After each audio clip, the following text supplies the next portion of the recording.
ఈ సూపర్ సిక్స్లో ఇప్పటి వరకు అన్నీ అమలు చేసినాము, ఏదో ఒక్కటి అమలు కాలేదు, అది కూడా ఈ రాష్ట్రాన్ని అమ్మాలో ఏదో అన్నట్టు ఇటీవల అచ్చెన్నాయుడు చెప్పినటువంటి స్టేట్మెంట్ చూశారు. కొన్ని సందర్భాల్లో చంద్రబాబు నాయుడు కూర్చొని ఇంకా సూపర్ సిక్స్ గురించి ఎవరైనా మాట్లాడితే ఇంకా నాలుక ఏదేమో అని చెప్పేసి ఆయన తప్పించుకునేటువంటి ప్రయత్నం చేశారు.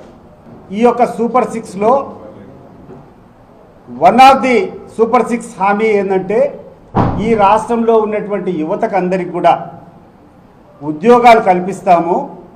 ఉద్యోగాలు కల్పించినటువంటి పరిస్థితులు ఉన్నప్పుడు ప్రతి ఒక్కరికి కూడా నెల 3,000 రూపాయలు నిరుద్యోగ వృత్తి ఇస్తామని ఇచ్చినటువంటి హామీ అమలైందా లేదా ఒకసారి ప్రతి ఒక్కరు కూడా ఆలోచన చేయాలి. మిమ్మల్ని కూడా అడుగుతున్నాం. సో మీలో కూడా చాలామంది ఎంప్లాయ్మెంట్ లేని ఇచ్చారా, ఏమన్నా హామీ ఏమన్నా అమలైందా ఒకసారి ఆలోచన చేసుకోండి. మరి రైతులకు ఏమైనా ఈ రోజుకి ₹1 వచ్చిందా లేదా అనేటువంటి విషయాన్ని ఈ యొక్క పత్రికా విలేకరుల సందర్భంగా ఈ రాష్ట్ర ముఖ్యమంత్రికి, లోకేష్కు, పవన్ కళ్యాణ్కు గుర్తు చేస్తున్నా. నేను ఇచ్చినారా మీరు? ఈ రాష్ట్రంలో ఉన్నటువంటి మహిళలకు అందరికీ ఫ్రీ బస్ అన్నారు, ఫ్రీ బస్ ఇచ్చినారా మీరు?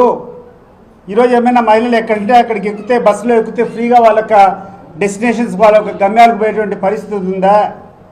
2 హామీలు నువ్వు అంతో ఇంతో అమలు చేసినావు, దాంట్లో కూడా పూర్తి సాటిస్ఫాక్షన్ కానీ లేకుండా అంటే అర్హత ఉన్నటువంటి ప్రతి ఒక్కరికి చేరడం కానీ జరగల. ఇంత వైఫల్యాలు నువ్వు జరుగుతూ ఉంటే ప్రతిపక్షంగా మా పాత్ర ఏంది, ప్రతిపక్షంలో ఉన్నటువంటి మా పాత్ర ఏంది అని చెప్పి నేను చంద్రబాబు గారిని, లోకేష్ను, ఆ తర్వాత పవన్ కళ్యాణ్ అడుగుతున్నా. నేను as opposition party what is our role? ఈ యొక్క ప్రజల యొక్క కష్టాలు సుఖాలు ఉండేటప్పుడు వాళ్ళ తరపున పోరాడాల్సినటువంటి ధర్మం మాకు ఉందా లేదా? ఈరోజు నువ్వు ఇచ్చినటువంటి హామీలు అమలు చేయకుండా రోజుకు ఒక తప్పుడు ఆరోపణ చేసుకుంటాడో, ఒక తప్పుడు కేసు పెడతాడో, లోపలేస్తూనే ఉండవు మనుషులను. ఇటీవల కాలం చూస్తే లిక్కర్ కుంభకోణం అంటావు, ఒకరోజు 1,00,000 కోట్లు అంటావు, ఒకరోజు 4,000 కోట్లు అంటావు, ఒకరోజు 10,000 కోట్లు అంటావు, నీ ఇష్టం. లాస్ట్కి ఎఫ్ఐఆర్లో మాత్రం చూపించింది 4,000 కోట్లు.